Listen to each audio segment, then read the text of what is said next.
The roasted turkey was still steaming when the phone buzzed. Again and again. Claire Harlow looked across the long mahogany dining table inside their Tribeca penthouse. Grant, her husband, the golden boy CEO of Harlow Systems, stood in front of the glass wall overlooking Manhattan's skyline, pretending to talk business. He always did that when he didn't want to look at her belly. She touched her stomach gently, 24 weeks pregnant. The silk of her beige dress stretched softly under her hand. The phone buzzed one more time, vibrating against the marble counter. Grant turned, flashing his perfect public smile. "Got to run." "Investor call," he said, already grabbing his Mont Blanc coat. "It's Thanksgiving," she whispered. "I'll be back for dessert," he lied. The elevator doors closed. Silence filled the room, heavy as the gray sky outside. She picked up his iPhone 15 Pro Max. Grant never forgot it. He was obsessed with his devices, always checking, always locking. But tonight, he had left it unlocked. A small red heart appeared on the screen. A message from Kate PR. "Can't wait for our secret dinner. Don't bring the phone this time." Claire froze. Her reflection stared back from the glossy screen. Pale, tired, pregnant. She opened the chat. There were dozens of messages, pictures from the Peninsula Hotel, selfies of Grant kissing a woman with glossy red nails. A photo of a blue Tiffany box with the caption, "Soon, no more pretending." Her breath caught in her throat. She scrolled up and found a note Grant had written to himself. After IPO Phase 2. Remove Claire from all holdings. Rewrite prenup with revised trust clause. Claire's fingers trembled. For a second, she couldn't breathe. Every Thanksgiving before this one, they had sat at the same table with friends, reporters, business partners. Everyone saying how lucky she was to have him. How powerful. How perfect. Now, she realized she had been part of his brand. She turned on her MacBook Pro, connected the iPhone, and started saving screenshots. Her hands shook, but her mind went cold. Years of designing brands had taught her one thing. Everything left a digital trail. She opened the voice recorder and played the last memo Grant had made. His voice filled the room, smug and casual. "I'll get the second round done before Christmas. Once that's through, I'm done with her. She's a liability with that pregnancy. Image-wise, it's time to move on." Claire pressed stop. Her vision blurred, but no tears came. She looked around their penthouse, the marble counters, the wall of awards, the Tiffany vase full of dying flowers. Every corner was part of his performance. Then she heard another notification, an email from Grant's assistant. Subject, reservation confirmed, 5th Avenue Loft, December 1st. Attached was a floor plan. It wasn't a hotel. It was a new apartment, a new life. She set the phone down slowly, her breathing steady now. Her hands moved with mechanical precision as she placed the turkey in the fridge, cleaned the plates, and folded the napkins. When she finished, she sat on the couch and stared at the city lights below. The phone buzzed again. Another message from Kate PR. "Did she buy your story about investors? You're too good, baby." Claire smiled for the first time that night. It wasn't a warm smile. It was the quiet, dangerous kind that only appears when a woman finally sees the truth. She picked up her MacBook, connected a flash drive, and started copying everything. Photos, recordings, messages, receipts, evidence. Outside, Manhattan glowed gold against the night. Inside, a woman began rewriting her story, one screenshot at a time. "Tomorrow," Claire whispered to the empty room, "he'll regret forgetting this phone." The next morning, someone else would find out that she was gone, and the penthouse wasn't theirs anymore. The night had turned colder, the wind tapping against the wide glass windows like it wanted to come in. Claire sat alone in the dim kitchen, the city glittering below. The iPhone lay in front of her, silent now, as if it knew what it had done. Her heart was pounding, yet her face looked calm, almost detached, the kind of calm that comes right before a storm. She swiped through the messages again, forcing herself to look at every word. Grant and Kate had a private folder on iCloud, filled with photos from business trips that weren't business. Paris, London, the Hamptons. In one of the pictures, Grant wore the same silver tie Claire had bought for their anniversary dinner last year. In another, he was standing shirtless beside a breakfast tray at the Ritz-Carlton, holding a single rose. The text below it read, "Next Thanksgiving, it'll be just us. No lies, no baggage." Her fingers tightened around the phone. She wanted to scream, to throw it against the wall. But instead, she opened the Notes app and started typing dates, screenshots, and amounts. Every piece of data he had ever tried to hide. Years of being married to a CEO had taught her the importance of paper trails. She clicked the mail icon and saw another thread, titled, "Revised Prenup Draft."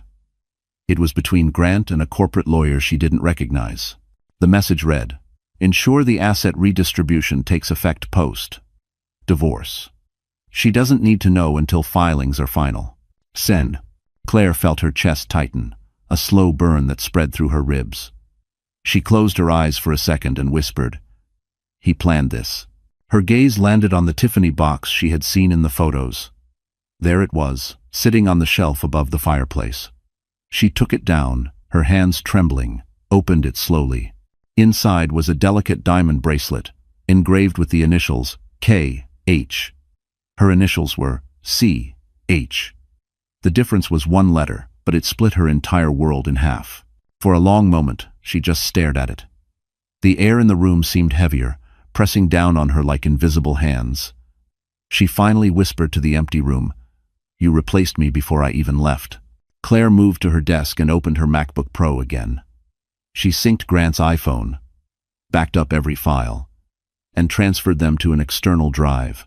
As the progress bar filled, her reflection appeared faintly on the dark screen, eyes swollen, lips trembling, but no tears yet. Then she noticed something in the Notes app that wasn't a message or plan. It was a voice memo titled, "Future Press Release." She hit play. Grant's confident tone filled the room. "We've decided to part ways amicably to focus on our respective paths. I'll always care for Claire and wish her the best." Her mouth fell open. He had already written her goodbye, and she hadn't even left yet. Claire pressed the stop button, breathing heavily. She opened the Photos app again, searching for something, anything that might still be salvageable. Then she found a picture of them from last Thanksgiving. She was laughing, holding his arm. The next photo, taken seconds later, showed his phone screen glowing in his other hand. A message from Kate. "You look good pretending." That was it. The last thread of denial snapped. She reached for her wedding ring, pulled it off, and set it beside the phone. The metal felt colder than the air around her. She whispered, "You fooled the world, Grant, but not anymore."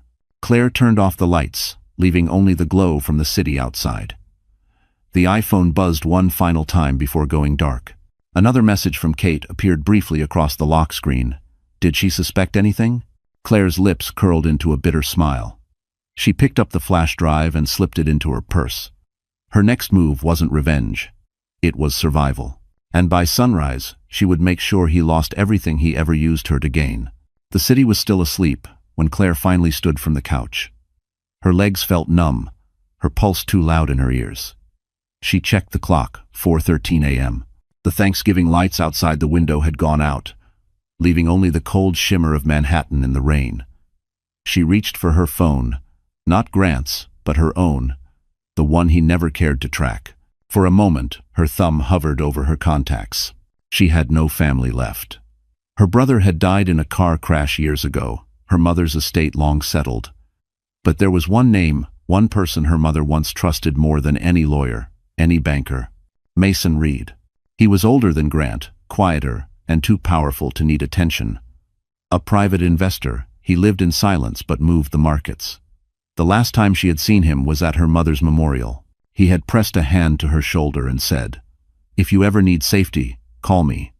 Not for business, for survival." Claire pressed call. It rang once, twice, then a voice, low and steady, filled her ear. "Claire?" She froze. "I'm sorry, it's late. You're not calling for small talk." His tone sharpened. Professional, yet protective. "Are you safe?" "I think so. For now." "Is he there?" "No, he left." Mason exhaled slowly. "Tell me what happened." For the first time, the words came out. About the phone, the messages, the prenup, the video. She told him everything, her voice trembling but clear. When she finished, there was silence. Then Mason said softly, "You need to leave the apartment." Right now. Where would I go? To the Ritz-Carlton. There's a suite under my company's name. You'll use it tonight. Don't tell anyone. I'll have a car waiting in 15 minutes. Claire hesitated. Mason, I don't want charity. He replied, this isn't charity. It's protection. And you're not alone anymore. She ended the call, heart hammering. She packed quickly just her laptop, the flash drive, and a change of clothes. She looked around the penthouse one last time, the place that once felt like her life's reward, now just a stage set built on lies. When she stepped into the elevator, the silence felt heavier than sound. Her wedding photo still hung in the hallway, Grant's smile frozen behind glass. She didn't look back. Outside, the driver waited by a black Mercedes S-Class, the kind of car Grant used for investor meetings. The man handed her an envelope. From Mr. Reed, he said, tipping his hat. Inside was a hotel keycard embossed with the Ritz-Carlton lion and a note in Mason's handwriting. Check in under Emerson. Room 1203. The ride through the city felt endless. Neon reflections slid across the windows, closed boutiques, wet asphalt, and the lonely glow of Fifth Avenue. She kept one hand over her belly, the other gripping the flash drive like a lifeline. When she arrived, the concierge greeted her quietly, no questions asked. Mason had clearly arranged everything. The elevator opened to a suite filled with soft golden light, overlooking Central Park. There were fresh flowers on the table, a simple tray of food, and a folded blanket on the couch. For the first time in months, Claire exhaled without fear. Her phone buzzed again. Unknown number. She hesitated, then answered. A cold voice. Where the hell are you? It was Grant. Claire whispered. Where you can't find me. He shouted. Don't play games, Claire. You think running makes you safe. She ended the call, turned off the phone, and pulled the curtain shut. She sat on the bed, the city lights flickering against the ceiling. Mason's words echoed in her mind. You're not alone anymore. For the first time, she believed him. And tomorrow, she would learn that Mason Reed had more reasons to help her than she ever imagined. Morning sunlight crawled through the tall windows of the Ritz-Carlton suite, soft and golden against the white sheets. Claire hadn't slept. Her mind spun like a broken reel, looping through the same images. Grant's smirk, Kate's texts, the Tiffany box, the word liability. She sat at the small marble table with a cup of untouched coffee and opened her laptop. The first thing she needed to know was whether she still had control of anything: her name, her assets, her home. She logged into the digital folder her mother's lawyer once shared with her years ago. Inside was a document titled Whitman Trust Deed. Her mother had been precise with her estate, every line written like a warning. All properties in Claire's name shall remain independent of marital ties. Her eyes widened. The Tribeca penthouse was not jointly owned. It was hers. Only hers.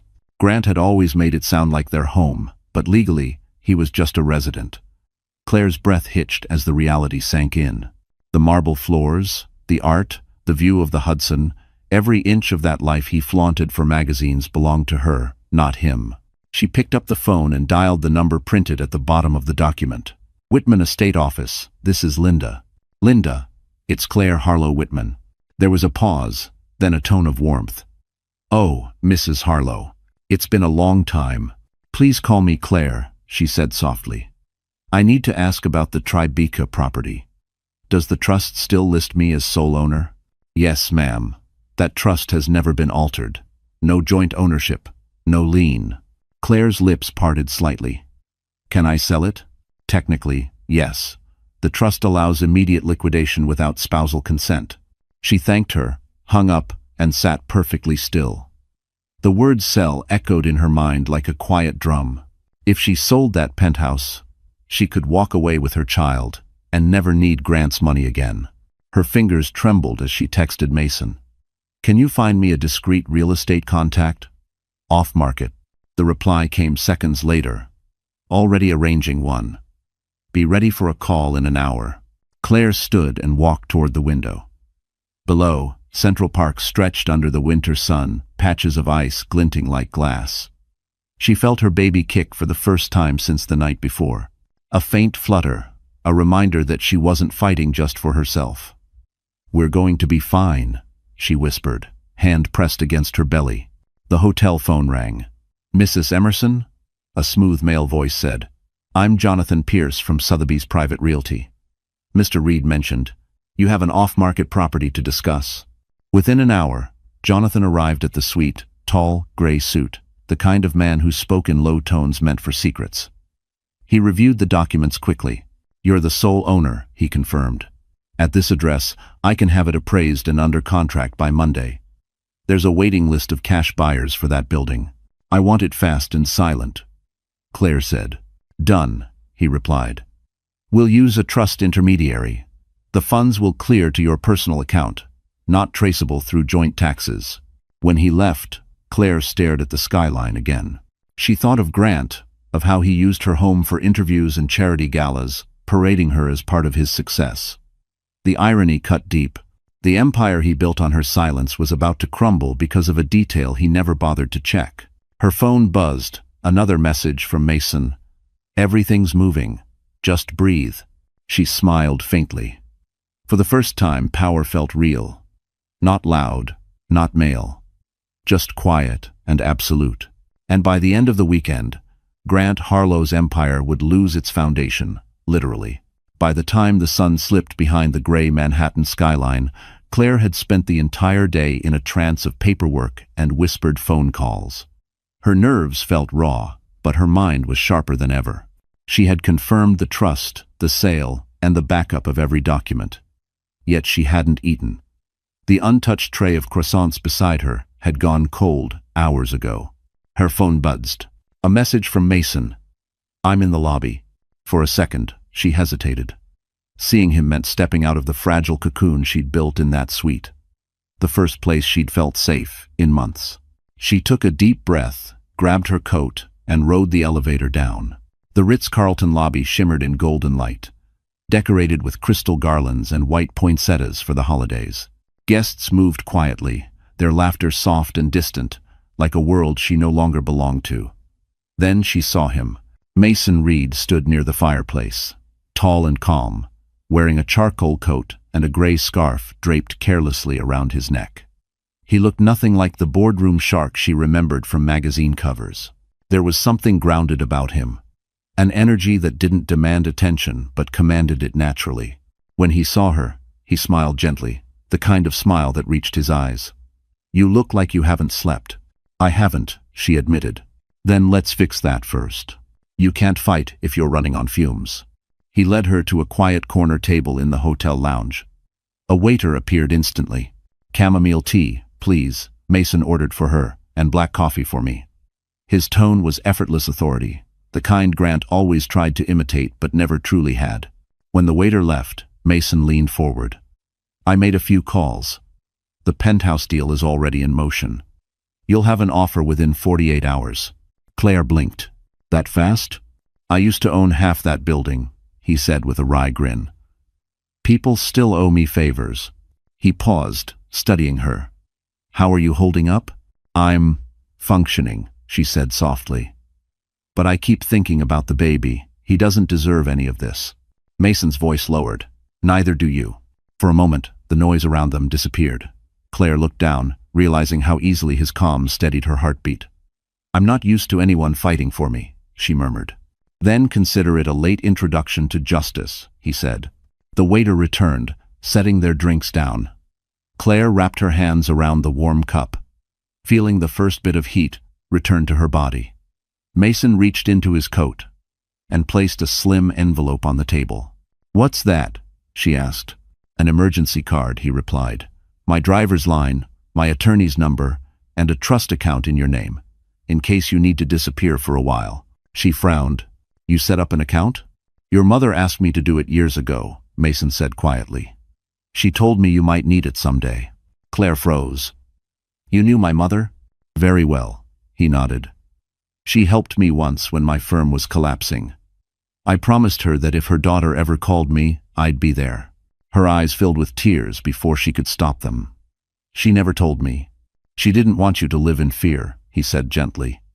"But she was smart enough to prepare for every outcome." "Line." Claire looked away, blinking rapidly. "Mason, why are you doing all this?" He held her gaze. Because I watched Grant rise, and I know the kind of man he is. I owe your mother. But this is personal. Claire swallowed hard. Personal how? Mason leaned closer, his voice almost a whisper. Because I lost someone to a man like him once. I'm not letting it happen again. The tea trembled slightly in her hand. She didn't know whether to be grateful or terrified. And when she finally looked into Mason's eyes, she realized he wasn't just protecting her. He was preparing for war. Morning broke pale and soft over Central Park, the kind of New York winter light that turned the skyline silver. Claire stood by the window of the Ritz suite, one hand resting on her belly. The faint rhythm beneath her palm reminded her why she couldn't fall apart now. She wasn't just fighting for herself anymore. Her phone buzzed with a message from Mason. Doctor at Lenox Hill, appointment in 1 hour. Drivers waiting downstairs. Claire slipped into a beige wool coat and wrapped a scarf around her neck. Her reflection in the mirror startled her. The same face, but older somehow, harder, as if one night had aged her years. The Mercedes S-Class glided through traffic, heater humming softly, jazz playing on the radio. For the first time in days, she breathed deeply. The air smelled faintly of leather and peppermint, familiar and grounding. When they arrived at Lenox Hill Hospital, a nurse greeted her like an old friend. Dr. Stein is expecting you, Mrs. Harlow. That name felt like a blade. Just Claire, she corrected gently. Inside the exam room, the lights dimmed, the gel cold against her skin. The sound of the baby's heartbeat filled the space, fast, steady, alive. The nurse smiled. Strong heartbeat. You've got a fighter. Claire blinked hard, her throat tightening. The screen showed the tiny shape she'd seen months ago, now more defined, more real. For the first time since Thanksgiving night, she let herself cry. Silent, shaking tears. Not from fear, but from relief. When she walked out into the hallway, Mason was waiting, leaning against the wall with his coat folded over his arm. You okay? He asked softly. She's fine, Claire said, smiling weakly. She? Mason raised an eyebrow. I think so, she whispered. Maybe. They walked to the hospital cafe. Mason ordered 2 cappuccinos and a blueberry muffin. Claire hadn't realized how hungry she was until the first bite. The warmth of the muffin melted the cold in her chest. I got the appraisal back, Mason said between sips. If you approve the sale, the wire clears by Monday. You'll have full liquidity. Claire nodded. And Grant? He doesn't know yet. But he's about to. She sighed. I keep wondering if I could have stopped all this. If I'd paid more attention. Or asked more questions. Don't do that, Mason said firmly. You gave him trust. That's not a weakness. His words landed softly, like a truth she had never allowed herself to believe. For a moment, she met his eyes. Calm. Dark. Steady. You make it sound easy, she said quietly. It's not easy, he replied. It's just necessary. They left the hospital together. Outside, snow had started to fall, the first of the season. Mason opened the car door for her. You should rest, he said. Rest feels dangerous, she murmured. Every time I stop moving, the fear catches up. Then let me hold the fear for a while, he said gently. She didn't answer, just looked away, watching the snow gather on the windshield as the city blurred past. When they reached the Ritz, Mason handed her an envelope. Inside is a list of numbers. People you can trust. Lawyers, journalists, accountants. If anything happens to me, call the first one. Claire frowned. What do you mean if anything happens? He smiled faintly. I'm stepping into Grant's world, remember? Men like him don't fight fair. She wanted to argue, but exhaustion pulled her words away. Instead, she whispered, Be careful. I'm always careful, Mason said, but the flicker in his eyes told her even he didn't believe that completely. When she returned to her suite, she placed the hospital photo of her baby beside the laptop. 2 lives, 2 futures, one innocent, one uncertain. She opened her journal and wrote just one line, She will never know fear the way I did. And somewhere across the city, Grant Harlow was about to realize his wife wasn't running. She was building her counterattack. The rain came back that night, soft at first, then louder, hitting the windows like tapping fingers. Claire sat at the small desk in the Ritz suite, surrounded by papers, contracts, bank records, digital backups. Each document was a piece of armor. She had spent the entire day building her defense, while Mason handled the rest from his office downtown. The baby kicked gently now and then, as if reminding her that time was running out. The phone buzzed on the table, not a text, but a call. Unknown number. Her stomach tightened. She almost let it ring out, but curiosity, or maybe courage, made her pick up. "Hello?" A pause, then his voice, low and sharp. "Where the hell are you?" "Grant." Claire's hand clenched around the phone. "You forgot your iPhone, remember? That's where I've been." His tone shifted from fury to fake calm, the same smooth charm he used in interviews. "You're overreacting. Those messages don't mean what you think. They mean exactly what I saw," she said quietly. "Claire," he continued, his voice softening, "you're pregnant. You're emotional. You need rest, not drama. Come home and we'll talk." She almost laughed. "Home? You mean my penthouse?" He hesitated. "Don't do anything stupid." "That place belongs to me," she cut in. "I checked the papers. The trust never included you." The silence that followed was thick, dangerous. When he spoke again, the mask had dropped. "You think you're clever? That you can just sell my life out from under me?" "It was never yours to begin with," she said. Grant exhaled sharply. "Listen to me carefully. You're not as untouchable as you think. That money you're sitting on? I can freeze it. Those lawyers you're talking to? They work for me. Don't play games you can't win." Claire stood from the chair, the anger finally rising. "You already played that game. You just didn't realize I learned from watching you." "Mel?" "Claire," he said, his voice lowering, "you're making a mistake. You've always needed me. You just forgot how much." Her pulse raced. "The only thing I forgot," she whispered, "was what it felt like to be free." She hung up before he could respond. Her hand trembled, but she didn't cry. She had no tears left for him. Instead, she opened her laptop and sent Mason a single message. He called. 2 minutes later, her phone buzzed again. This time from Mason. "Did he threaten you?" "He tried," Claire said. "Then he's scared." "That's good." "Good?" she repeated, half laughing. "When men like Grant start threatening, it means they've lost control," Mason said. "And when they lose control, they make mistakes. That's when we win." Claire sat down, the sound of rain masking her uneven breathing. "You make it sound like a war." "It is a war," he said softly. "The difference is, you're finally fighting on your terms." Sen. She stared at the reflection of the city lights on the window, thinking of all the times she had stayed silent, at dinners, at interviews, in arguments where Grant's temper turned cold instead of loud.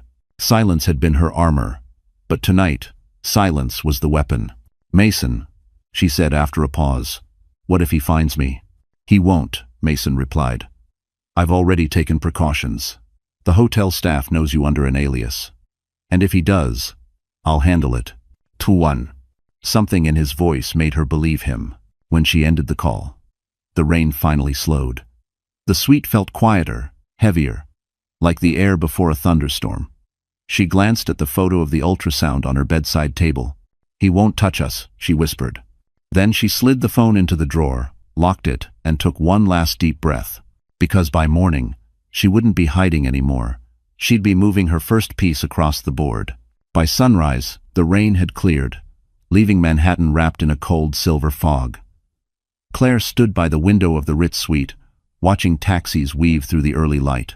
It felt strange to see the city move on ordinary people going to work, grabbing coffee, laughing, while her world was quietly shifting under their feet. Her laptop chimed. An email from Jonathan Pierce, the broker Mason had sent. Subject: offer received, confidential. She opened it, scanning the words quickly. A private buyer had placed a full cash offer on the Tribeca penthouse, higher than she expected. If she signed today, the deal would close by Monday. Her heart pounded. This was it. Her first real escape route. She clicked reply, typed 2 words. Proceed immediately. Moments later, Mason's name appeared on her phone screen. "You saw the offer?" he asked. "I signed," Claire said. "It's done." He paused. "You're sure?" She glanced at her reflection in the window, tired eyes, messy hair, but a calm she hadn't felt in years. Completely sure. Then I'll have my lawyer oversee the transfer. You'll have the funds in 48 hours, Mason said. You're free, Claire. The word free hit her harder than she expected. She sat down slowly, hands shaking. I've dreamed of hearing that, she whispered. Mason's voice softened. Freedom always starts small. A choice, a signature, a line in an email. You just made yours. After the call, Claire exhaled deeply and turned her attention to the desk, where stacks of papers lay neatly organized. Trust documents, digital backups, the USB drive. She placed them inside a leather folder, sealing them with precision. No drama, no hesitation. Around noon, Jonathan Pierce arrived at the hotel for final signatures. He was the picture of professionalism, sleek suit, faint scent of cologne, eyes trained not to ask questions. You'll receive the closing confirmation shortly, he said, sliding her a document to sign. The funds will go directly into your private trust account. All confidential. As requested. Claire signed with her Mont Blanc pen, the same one Grant had given her on their second anniversary. The irony wasn't lost on her. Jonathan gathered the papers and smiled politely. You handled this well, Mrs. Harlow. Most people crumble in situations like this. I've already crumbled, she said quietly. Now I'm rebuilding. When he left, the suite felt lighter. She opened the minibar, poured herself a small glass of sparkling water, and toasted the air. To new beginnings, she whispered. But as she sipped, her phone buzzed again, an email from her bank. Suspicious activity alert. Joint account access attempt denied. Grant. He was trying to reach her funds. Claire's pulse spiked. She called Mason immediately. He's already moving, she said. Of course he is. Mason replied calmly. He can't stand losing control. Don't worry, he can't touch the trust account. I had it rerouted last night. Her voice trembled. You expected this. I've seen his kind before, Mason said. He's going to push back, but he'll trip over his own greed before he reaches you. Claire walked to the window, watching the fog fade from the city. What happens next? You rest today, Mason said. Tomorrow, we start collecting what he doesn't want anyone to see. The financial trails, the side deals, the fake charity accounts. Every empire has cracks. She nodded slowly. And when we find them, then we decide if you want revenge, he said. Or justice. Claire didn't answer. Her gaze dropped to the ultrasound photo on her nightstand. I want peace, she said softly. Mason's tone warmed. Then let's make sure you can afford it. 1. As the call ended, she placed her hand over her belly again, feeling the faint movement beneath her fingers. The baby kicked twice, steady, strong. She smiled faintly. He's fighting too, she whispered. And for the first time, Claire realized freedom wasn't running away. It was walking out with everything they said she'd never keep. On Friday morning, Park Avenue glittered under a sharp winter Sunday. Claire sat in the corner of the Ritz lounge, stirring her tea, pretending to read while keeping her eyes on the newspaper headline flashing across the TV above the bar. Harlow Systems CEO in talks for record-breaking IPO. Grant's face filled the screen. Confident, polished, rehearsed. The same man who used to kiss her forehead every morning before lying straight to her face. She muted the TV and opened her laptop. Mason had sent her a confidential folder titled Internal Board Memo, December 1. The file contained leaked emails between Grant and his CFO, detailing the manipulation of pre-IPO data to inflate company valuation. One line made her stomach twist. Once the numbers hit, we can dump shares quietly before disclosure. Her fingers hovered over the trackpad. She could almost hear Grant's voice, smug and untouchable. He had no idea she was reading every secret he'd ever buried. The elevator doors opened, and Mason stepped out, crisp in a navy suit. He looked different today. Focused, battle-ready. It's time, he said quietly. Time for what? For him to make his first mistake in public. They walked through the revolving doors onto Park Avenue, where the glass towers of Midtown reflected the winter light like blades. Mason's driver waited at the curb. As they slid into the back seat, Mason handed her a folder. Inside were screenshots. iMessages between Grant and Kate. Explicit ones. Her stomach clenched, but Mason stopped her. "We're not releasing these," he said. "We're using them to trace his pattern of communication. The timestamp links to a company-issued device." Claire frowned. "You mean?" "Yes," Mason said. "He used corporate property to manage his affair. That's a compliance violation. His own board will eat him alive for that." Global. The car stopped in front of the sleek Harlow Systems tower, the company she had helped design the brand for years ago. Her name had once been listed on the early trademark filings, right before Grant removed it. Through the tinted glass, she saw him exit the building, cameras flashing as he smiled for reporters. The perfect mask of confidence. "He's about to hold a board meeting upstairs," Mason said. "The leak went out last night. When he opens his laptop, he'll find an anonymous email with all the compliance records." "From you?" "From an anonymous shareholder," Mason corrected with a faint smile. "One who happens to care about the truth." Claire exhaled slowly. "This is dangerous." "So is staying silent," Mason replied. They drove away just as Grant entered the building. 10 minutes later, Mason's phone buzzed. He read the message, then looked at her. "He's panicking already. The CFO just texted." "Who leaked it?" Claire leaned back against the seat, heart racing. "It's happening." "Yes," Mason said, "and it's only the beginning." They returned to the Ritz. Claire felt the adrenaline fading, replaced by exhaustion. "How do you stay so calm?" she asked. Mason smiled faintly. "Because I've seen worse men fall faster. Power built on lies always collapses the same way, from the inside out." He handed her a cup of coffee, rich and bitter. "You should know something," he said softly. "This morning, a reporter reached out to me about you.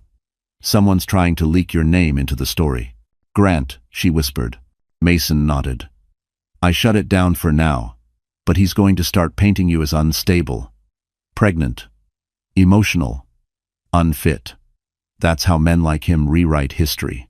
Claire's eyes hardened. "Then I'll write my own." The city outside began to glow as dusk settled over Manhattan.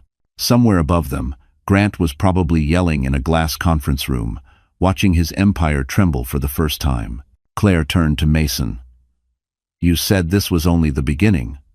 What comes next?" Mason's gaze darkened. "Next, we make sure his board doesn't just question him. They replace him."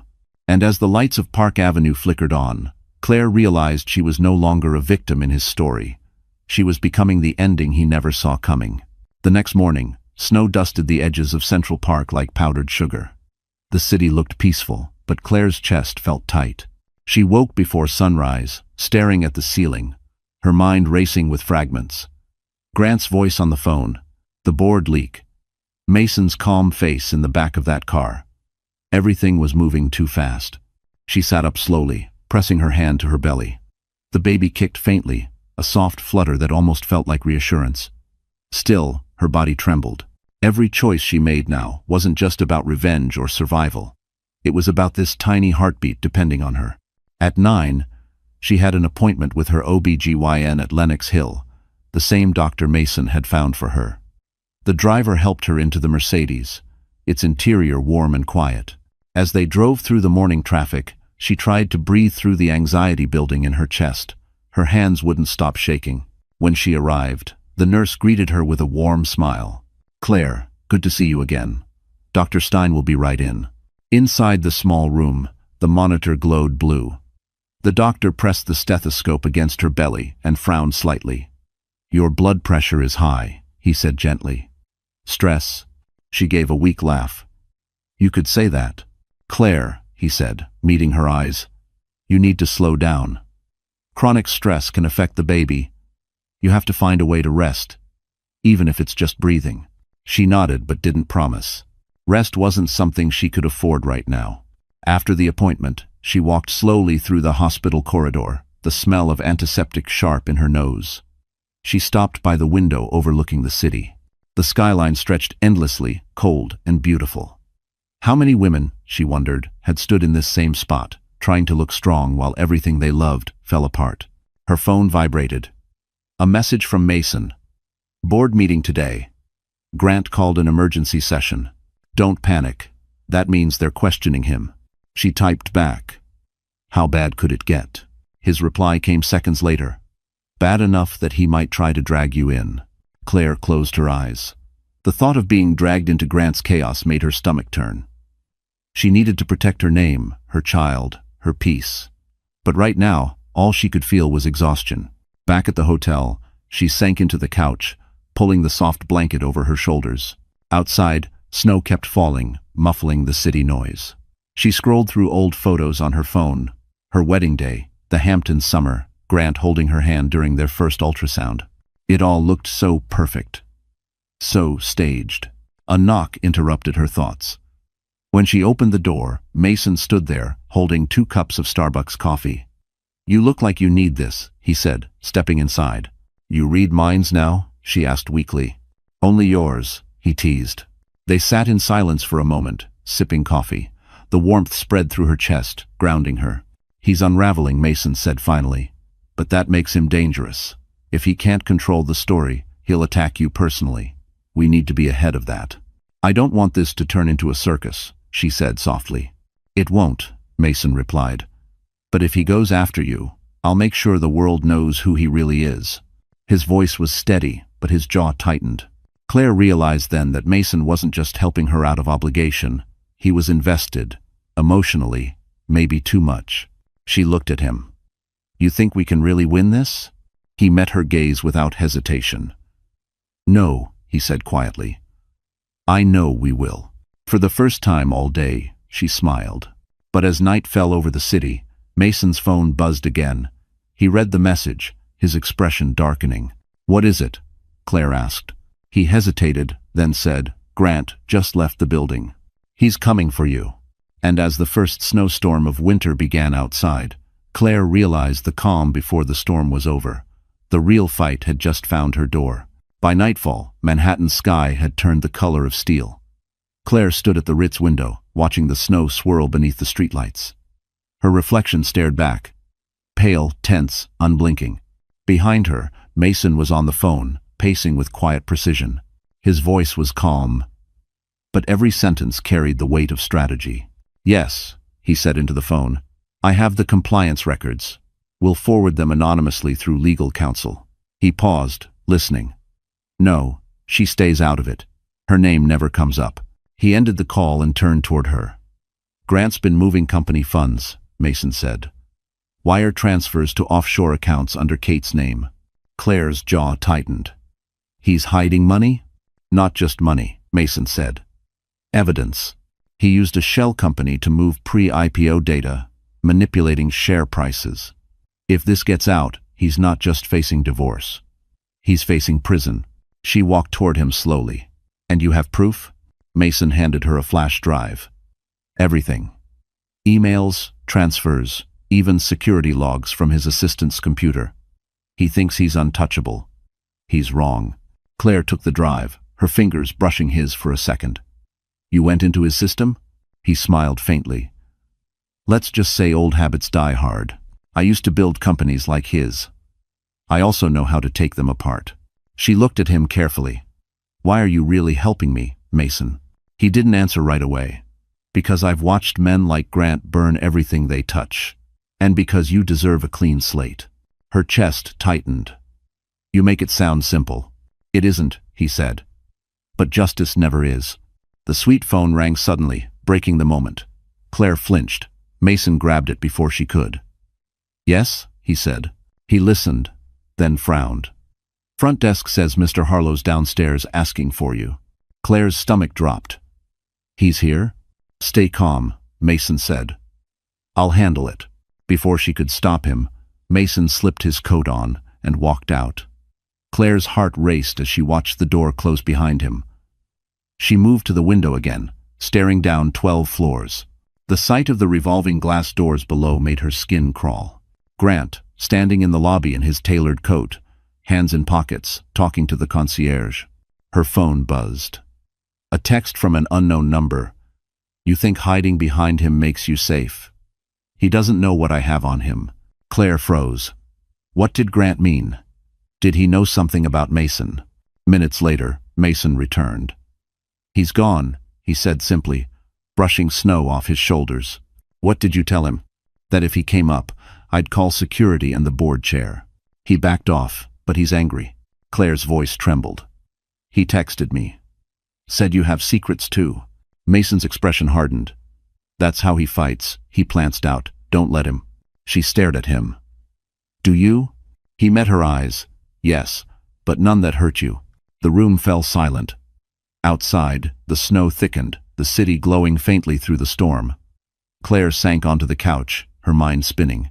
She had the proof now, everything needed to end Grant's career, maybe his freedom. But she also had questions about the man standing beside her. Mason poured 2 glasses of water and handed her one. We're almost there, he said softly. Tomorrow the board meets again. I'll send them the financials before it starts. He won't see it coming. Claire nodded, clutching the flash drive like a lifeline. And after that? After that, Mason said, he falls. She looked at him, searching his face for something, honesty, or maybe reassurance. His eyes were steady, unreadable, but his voice was certain. Still, somewhere deep in her chest, unease began to stir. Because if Grant knew something about Mason, the next blow might not come from her husband, but from the man she was beginning to trust. Saturday morning broke bitter and gray. Manhattan was covered in snow, the city moving slower, quieter, except for the chaos brewing behind glass towers on Fifth Avenue. Claire sat on the edge of her Ritz suite bed, clutching a cup of lukewarm coffee, scrolling through her phone. Her notifications were blowing up, whispers on business blogs, anonymous posts on investor forums, and one headline that made her heart skip. CEO's secret relationship tied to offshore fund. She didn't need to click. She knew who leaked it. Mason. Her phone buzzed again, an unknown number. She almost ignored it until the text preview popped up. You ruined everything. Hope you're proud. The name beneath it was Kate PR. Claire's blood turned cold. She opened the text fully. Another message followed.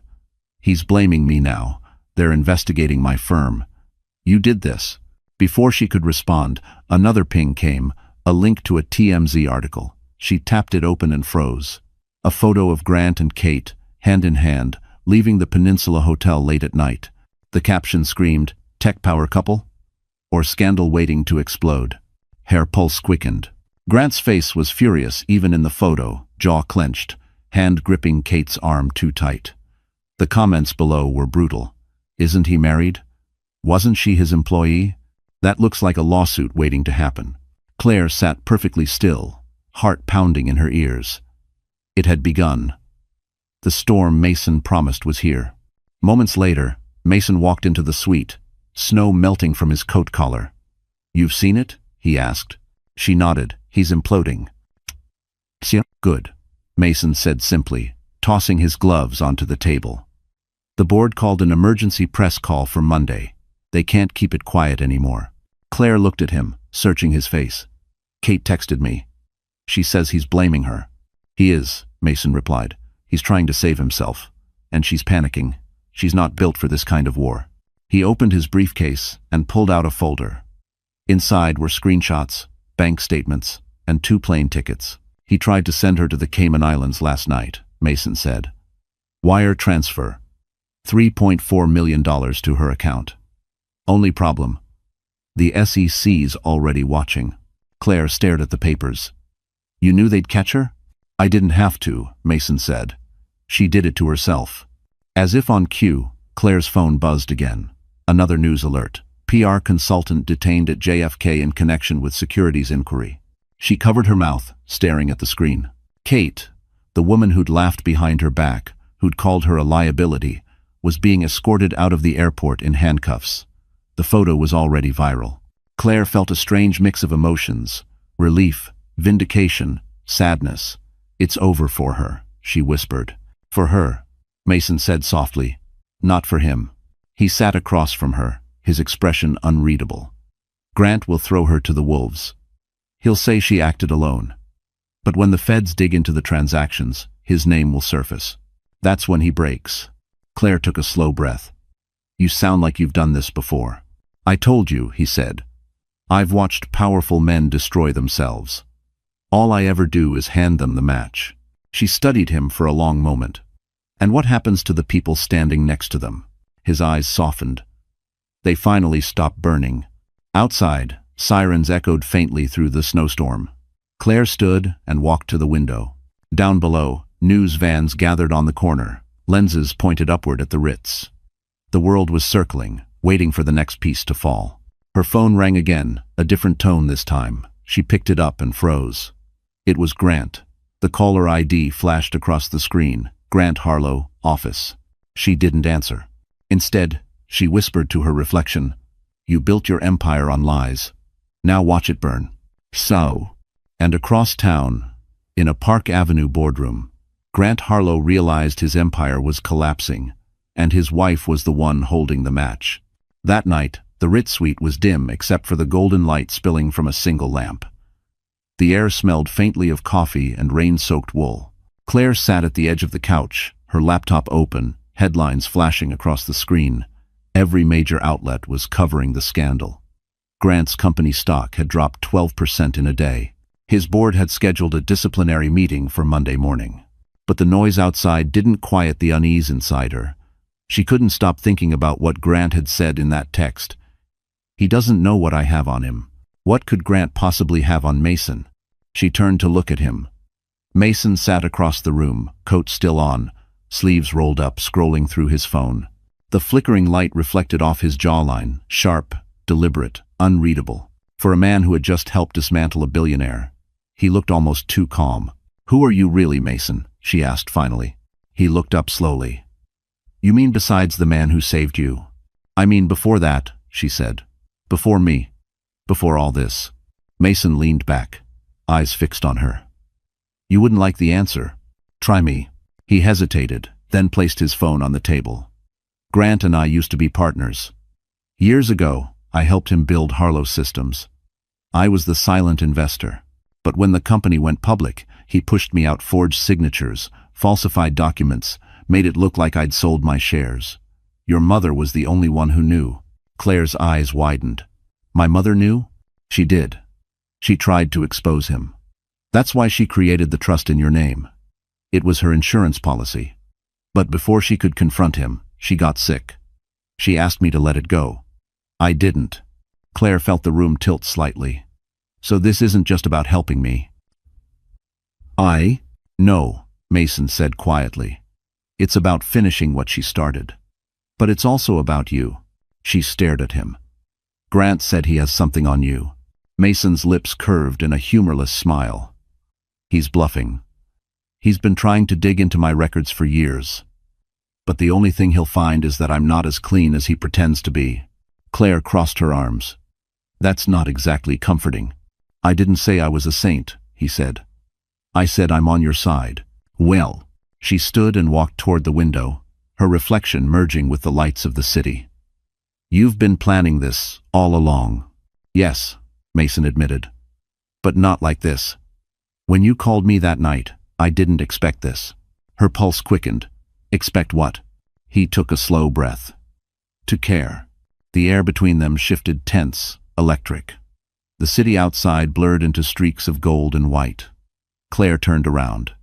"You're mixing things up, Mason. This isn't." "Don't," he said softly. "Don't tell me what this isn't. You've been holding your breath for years. I've seen women survive worse, but I've never seen one fight like you." Her throat tightened. "This isn't the time." "Maybe not," he said, stepping closer, "but it's the truth." Before she could answer, Mason's phone buzzed sharply, cutting through the moment. He answered, voice crisp again. Reed speaking. A pause, then his expression hardened. "What do you mean they froze the account?" Claire's stomach sank. "What happened?" He hung up slowly. "Grant moved faster than I thought. He pulled strings with a senator. Got your trust flagged for review under federal audit. The sale money's in limbo." Claire's knees went weak. "You said it was untouchable." "It was," Mason said grimly. "Until he found someone willing to bend the rules." The room fell silent, except for the muffled hum of the city below. Claire looked at Mason, the man she had started to trust, the one who had promised safety, and felt the ground shift again beneath her feet. And in that moment, she realized Grant wasn't the only man who could play dangerous games. Mason Reed was, too. The suite was silent except for the faint hum of the city far below. Claire sat at the small table, staring at the printed bank statement Mason had just handed her. Her trust account, the one her mother had built to protect her, was marked under federal audit pending verification. The money from the penthouse sale was frozen. Every dollar she had left in the world was suddenly untouchable. Mason stood near the window, coat draped over the back of a chair, his posture tense. "I'm already calling my contacts," he said. "It's temporary." Claire looked up at him. "You said that trust couldn't be touched." "Bah.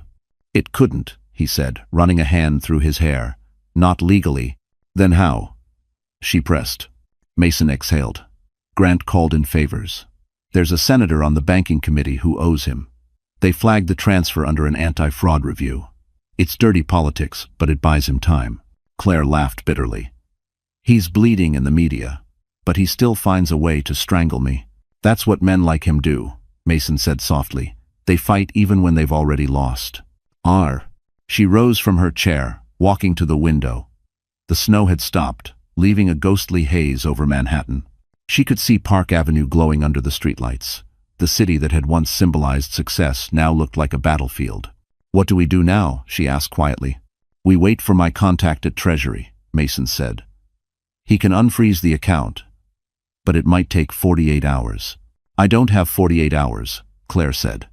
"Grant's board meeting is Monday. He'll use the freeze to claim I stole company funds." Mason turned, eyes locking on hers. "Then we hit him first." "With what?" He reached into his briefcase and pulled out a sealed envelope. "Your mother's last letter." Claire froze. "What?"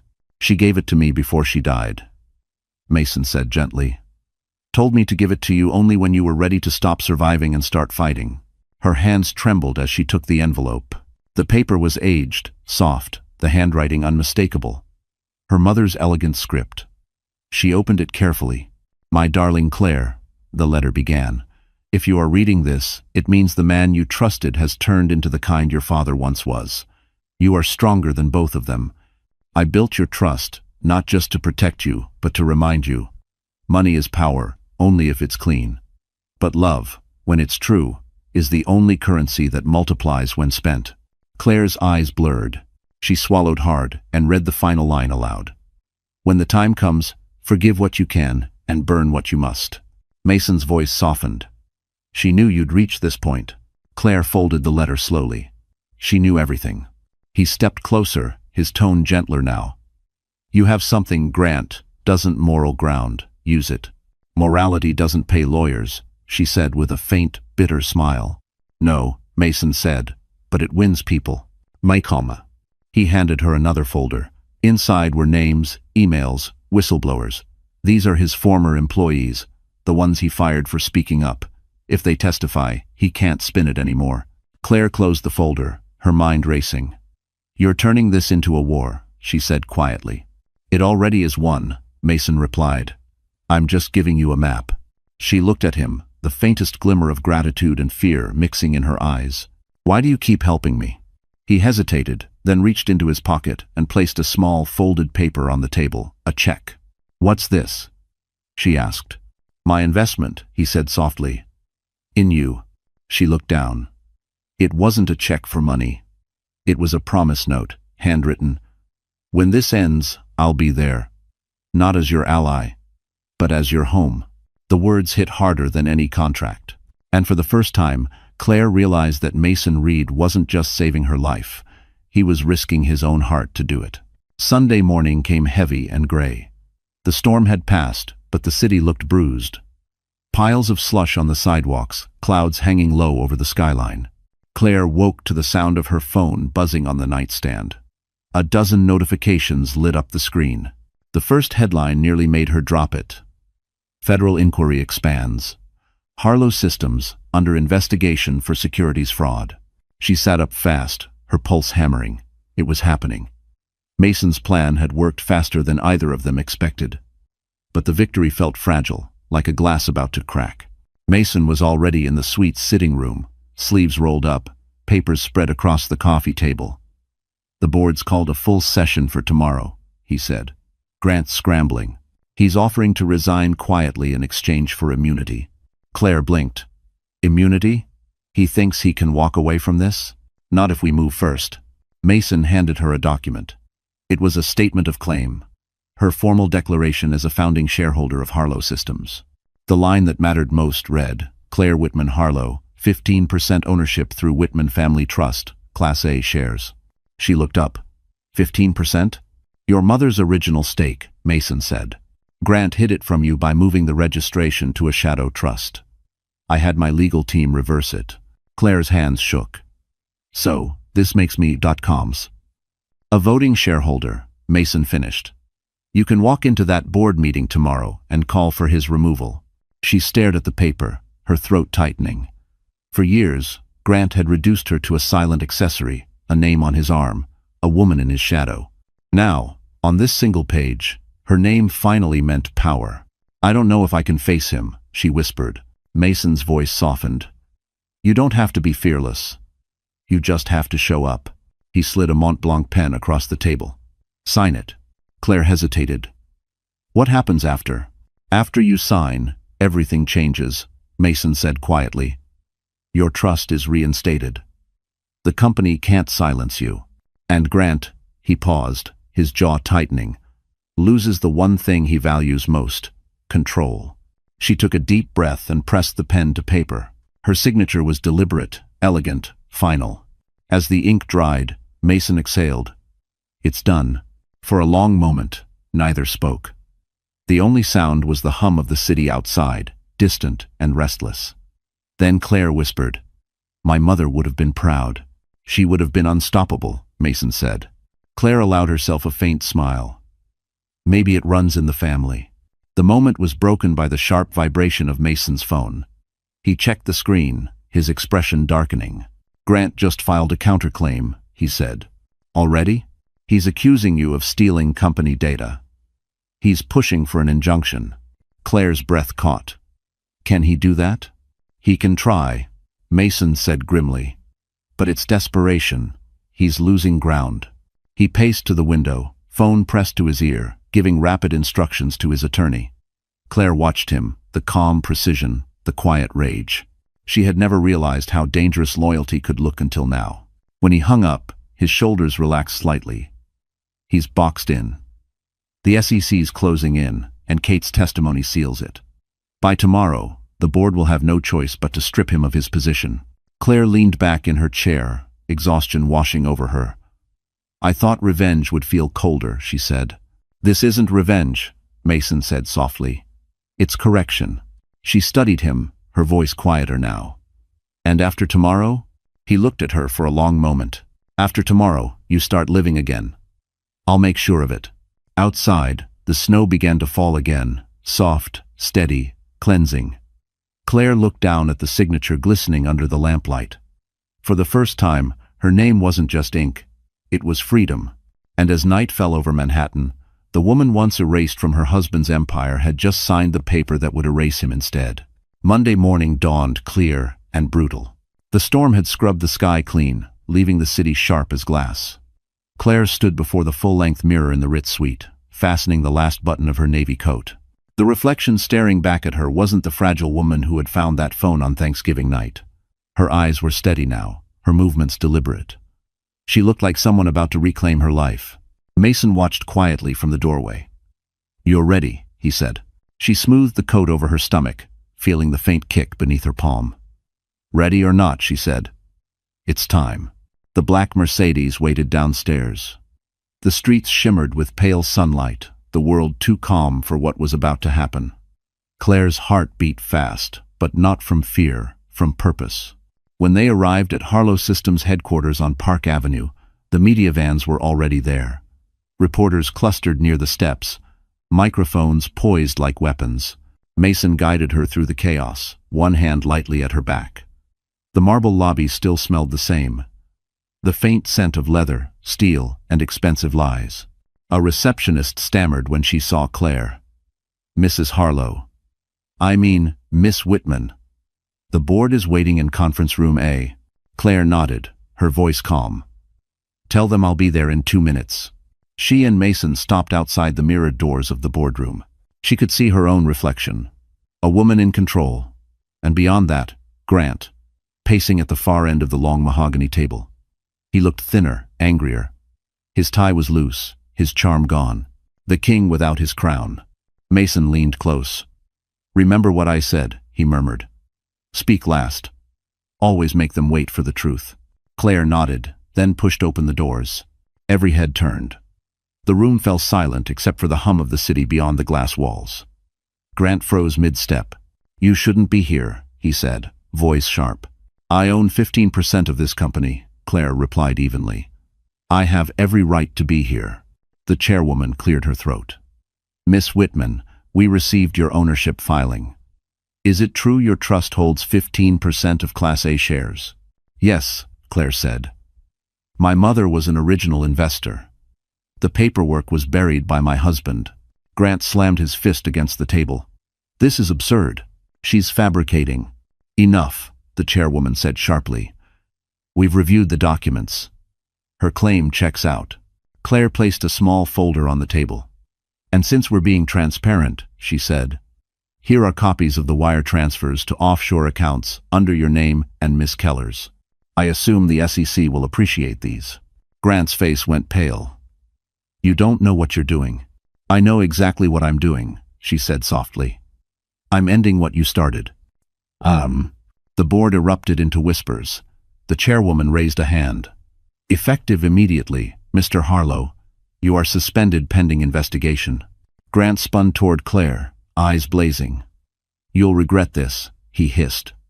"I made you. Without me, you're nothing." Claire met his gaze without flinching. "Without you, I'm finally free." Security entered the room. Grant tried to speak again, but the guard's hands on his shoulders silenced him. As they escorted him out, flashes from photographers lit up the hallway. Claire exhaled slowly, the tension in her chest releasing for the first time in months. Mason's voice broke through the chaos. "It's over." She turned to him, tears gathering but not falling. "No," she said quietly. "It's just beginning." They left the building together, reporters shouting her name as snowflakes drifted down through the sunlight. Claire didn't answer any questions. She didn't need to. She'd walked into the same building that once took everything from her, and walked out owning it. And by the time the afternoon sun hit Park Avenue, Grant Harlow's empire no longer had his name on the door, it had hers. By Tuesday morning, every headline in New York was the same: Harlow Systems oasts CEO amid fraud investigation. The empire Grant had built on deceit had collapsed overnight. His face, once plastered across Forbes and CNBC, was now frozen on every news channel, walking out of his own building, flanked by security, snow swirling around him like ashes. Claire sat in Mason's office on the 48th floor, sipping black coffee, staring at the muted television. Her hands didn't shake this time. She just watched. Calm, measured, done. SEC confirmed they're opening a criminal probe, Mason said from behind his desk, eyes on a printed report. Wire fraud, insider trading, manipulation of investor funds. She looked up. Will he go to prison? Mason met her gaze. Eventually. These things take time, but yes, he's finished. Claire turned back to the screen. Grant looked small now, his perfect suit rumpled, his eyes hollow. The man who once owned every room couldn't even own his shadow anymore. What about Kate? Claire asked quietly. Still under investigation, Mason replied. She's cutting a deal, cooperating with the feds. She'll walk, but she'll never work again. Claire gave a faint, humorless laugh. He always said loyalty was priceless. It usually is until people realize how expensive lies become, Mason said. For the first time, Claire smiled. It wasn't triumph. It was relief. A knock interrupted the quiet. Mason's assistant entered, handing him an envelope.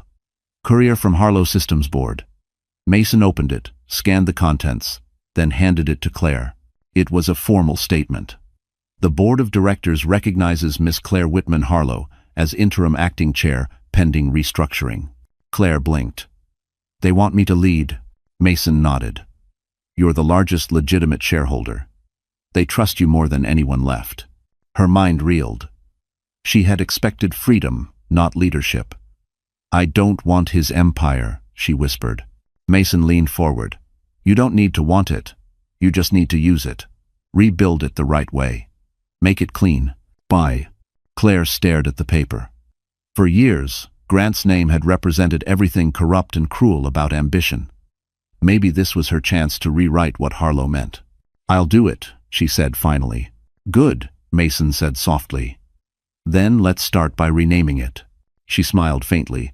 "Not Harlow Systems anymore." "No," Mason said. "Whitman Innovations has a better ring to it." They both laughed quietly. It felt like the first real sound of hope. Later that afternoon, Claire walked alone through the company's nearly empty top floor. The glass office where Grant had ruled still smelled faintly of his cologne and ego. She stopped by his desk, running her fingers along the cold metal surface.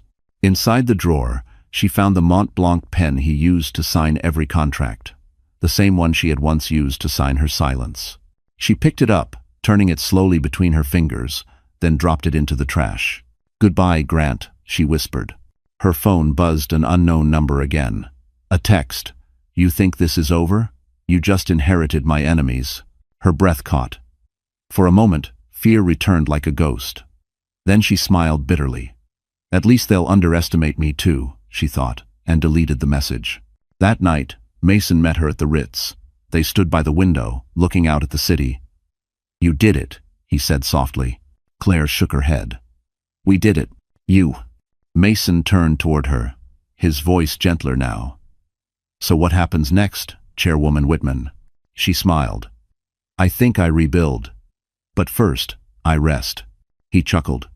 "That sounds like a plan I can support." Outside, the lights of Manhattan stretched endlessly. For the first time, Claire didn't feel trapped by them. She felt part of them. Alive. And somewhere in a quiet rented apartment across town, Grant Harlow watched the same skyline alone, disgraced, forgotten, realizing too late that he'd taught his wife exactly how to beat him. By Wednesday morning, New York woke up to a new queen. News outlets hailed her as the pregnant CEO who toppled a tech giant. Investors called her a miracle. Social media called her the woman who vanished and came back untouchable. But Claire didn't care about any of that. Fame was just noise, and she'd had enough noise for a lifetime. She packed a small suitcase, nothing fancy, just essentials. Jeans, cashmere sweaters, her laptop, and the framed ultrasound photo. Mason watched silently from the doorway of her new office, the sign above it reading Whitman Innovations. "You're really leaving?" he asked. She nodded. "Just for a while. The board can manage the transition. I need quiet. I need space to remember who I was before all this." Mason crossed his arms. "Where will you go?" "I'm not sure yet. Somewhere that doesn't know my name." He studied her face for a moment. "You don't have to run anymore." "I'm not running," she said softly. "I'm choosing." The black sedan waited at the curb. The driver, the same man who'd picked her up that night from Tribeca, opened the door. She hesitated, then turned to Mason.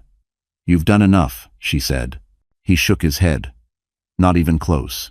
She smiled faintly. "Take care of the company. And yourself." "Sell." "Always," he said. "But Claire." He reached into his pocket and handed her a small silver key. "It's to my house in Montauk. In case you change your mind about disappearing." Their eyes met for a moment that felt longer than it should have. Then she turned and stepped into the car. The city blurred past Park Avenue, 5th, Central Park dusted white. The same places that once held her prison now slipped away in the rearview mirror. She didn't check her phone until they crossed the bridge. There were hundreds of messages. Journalists, lawyers, congratulations, investors begging for statements. But one name froze her. Grant. A single voicemail. Against her better judgment, she pressed play. His voice was broken, nothing like the man who used to command rooms. "Claire, I don't know what I'm doing anymore. They took everything. The house, the cars, the accounts. I can't sleep. You won. But do you even know what you've done?" A pause, ragged breathing. "You destroyed me. Try this." The line clicked off. Claire stared out the window, expression unreadable. She didn't feel triumph, or pity, or even hate, just silence. When the car stopped, it wasn't at Montauk. It was the Hamptons, the old beach house Mason had restored for her mother years ago. Inside, the scent of cedar and salt hung in the air. She set her suitcase down and exhaled for what felt like the first real time in months. There was no sound except the ocean. Waves hit the shore with slow, steady rhythm, like the heartbeat she'd once heard in the doctor's office. She walked out to the deck, snow melting under her boots, and placed a hand on her belly. "We made it," she whispered. Inside, her phone buzzed again, this time from Mason. "Board approved your leave. Press statement handled. Rest. Claire." She smiled faintly and typed back, "I will. For both of us." The sun began to set over the gray water, the light washing gold across her face. She realized then that disappearance wasn't about running, it was about healing. She poured a cup of tea, wrapped herself in a blanket, and sat by the window, watching the horizon shift from gold to indigo. For the first time in years, she wasn't waiting for anyone to come home. She was home. And somewhere across Manhattan, Mason Reed looked out at the same sunset, holding the second copy of that silver key, knowing that the woman who disappeared had not vanished at all. She had simply reclaimed her peace. 2 months later, winter began to loosen its grip on New York. The city pulsed again, taxi horns, laughter in coffee shops, life spilling back into the streets. But for Claire Whitman, everything had changed. She no longer lived behind glass walls or hid in hotel suites. She rented a quiet townhouse on the Upper West Side, small but filled with warmth. Her baby's nursery was almost ready. Soft gray walls, white curtains, a rocking chair by the window. It wasn't luxury, it was peace. That evening, Mason called. His voice, as always, carried a calm strength. "You're sure you want to do this tonight?" "Yes," Claire said, fastening a silver bracelet around her wrist. "I'm ready." She was talking about the Women in Tech Gala at the Plaza Hotel, her first public appearance since the scandal. The event raised funds for women entrepreneurs, and the organizers had begged her to speak. At first, she refused. Then, she realized it wasn't about her anymore. It was about every woman who'd been silenced by someone like Grant. When the black car pulled up to the plaza, flashbulbs exploded like lightning. She stepped out, elegant in a long black gown, her baby bump visible beneath the fabric. The cameras clicked wildly. The fallen CEO's wife turned mogul. Mason met her at the entrance. He looked impossibly composed in his tuxedo, every detail deliberate. "You look," he stopped himself, smiled slightly. "Powerful. Careful," she teased. That almost sounded like admiration. "Maybe it was," he said softly. They entered the ballroom together. Crystal chandeliers shimmered overhead, reflecting the golden light onto hundreds of faces. Conversation stopped when she appeared. Some looked curious, others envious, a few even apologetic. Claire kept her chin high. She had spent too long shrinking to fit into other people's comfort. The event chairwoman introduced her. "Please welcome Claire Whitman, founder of Whitman Innovations and a voice for integrity and leadership." The applause was thunderous. But Claire only heard the sound of her own heartbeat as she stepped up to the podium. She gripped the edge lightly, scanning the crowd. Reporters waited with pens poised. Board members from rival firms whispered behind champagne glasses. "Good evening," she began. Her voice didn't tremble. "When people tell my story, they like to start with the scandal. They forget that before the scandal, there was silence, and silence can be far more dangerous." The room stilled. "I used to think love meant loyalty at all costs, that forgiveness meant weakness. I was wrong. Love is courage, forgiveness is power, and silence is what keeps corruption alive." She paused, letting the words sink in. "I didn't come here to relive what I lost. I came here to remind you what we all still have the right to start over, to speak, to rebuild." "One?" The audience rose to their feet. The applause was no longer polite. It was emotional, electric. Cameras flashed. People shouted her name. From the side of the stage, Mason watched, his hands in his pockets, a quiet pride in his eyes. When she stepped down, he offered his hand. "You were brilliant," he said. "I just told the truth," she said softly. "Exactly," he replied. They left the ballroom as the band struck up a slow jazz tune. Outside, the night air was crisp, the city glittering like 1,000 second chances. Claire looked up at the lights of Fifth Avenue and felt something shift, an invisible weight finally lifting. "Where to now?" Mason asked. She smiled. "Home. I think that's where all real revolutions begin." He laughed quietly, opening the car door for her. "Then let's start one." As they drove away, Claire looked back at the plaza's glowing windows. The world would keep talking about her story, rewriting it in headlines and interviews. But the real ending was quiet, simple, beautiful, just two people, a city reborn, and a future waiting to be built. And for the first time, the woman who had once been forgotten in her husband's shadow stepped fully into the light, her own light. Snow began falling again on a Sunday morning in late February, the soft kind that looked like it belonged in a movie. Manhattan glittered under the pale light. But this time the city didn't feel cold. It felt forgiven. Inside the Plaza Hotel, everything glowed, candles flickered, violins hummed quietly, and white roses filled the air with a scent that smelled like peace. It was a small wedding, intentionally quiet. No paparazzi, no business magnates, no grand gestures. Just a woman who had survived everything, and a man who had chosen to stay when everyone else ran. Claire stood in front of the mirror in her suite, dressed in a simple ivory gown that curved gently around her 8-month belly. Her hair fell loose over her shoulders, a silver pin holding one side. She smiled at her reflection. For the first time in years, she looked like herself. There was a knock at the door. Mason stepped inside, stopping when he saw her. "You're not supposed to see me before the ceremony," she teased. "I couldn't help it," he said, his voice quiet. "You look unreal." "Sand. Don't say perfect," she warned. He smiled. "No, just real." Finally, she took his hand, and for a moment, neither spoke. The silence between them wasn't heavy anymore. It was peaceful, full of understanding. When the music began, they walked together into the small atrium. Only 20 guests, friends, a few board members, and the woman who had helped her during her pregnancy stood to watch.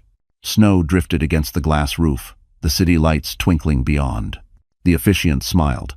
"We are gathered here not to celebrate the end of one story, but the beginning of another." Claire looked at Mason. "You've seen me broken," she said softly. "You've seen me angry, scared, and silent. But you never looked away. You built me a place to stand again. I don't promise perfection, Mason.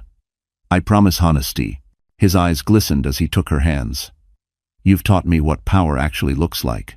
It's not money or control, it's grace. You're the bravest person I've ever known, and I don't want to spend another day without you in my corner."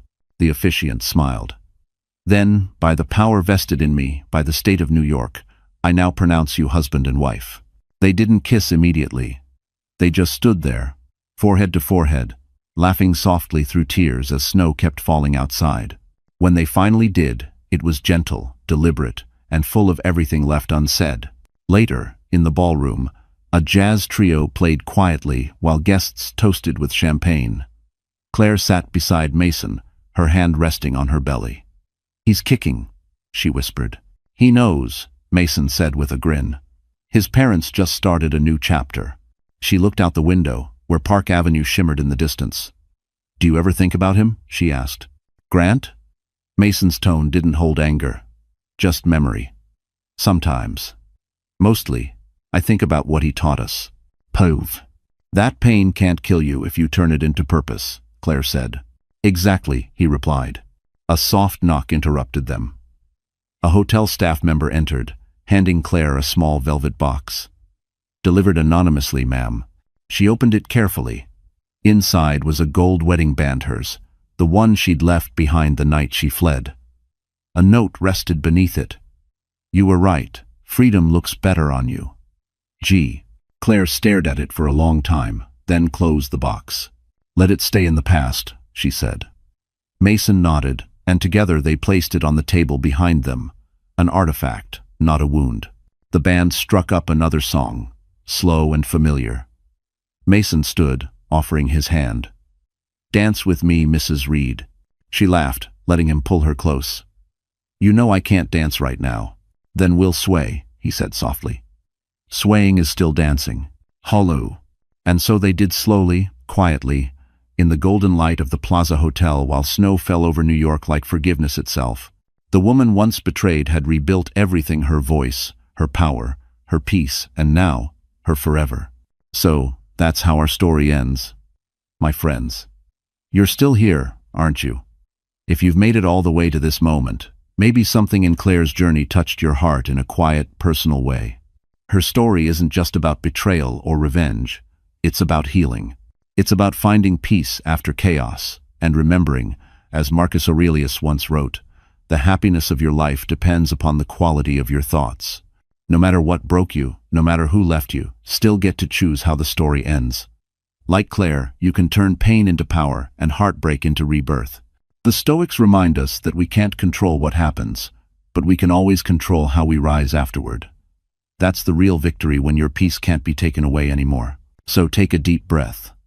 Let go of what hurt you. You're stronger than you think, and the next chapter of your life is waiting for your courage to begin.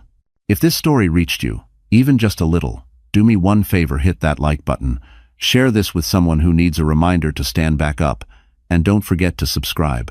Because together, we're learning how to heal, one story at a time.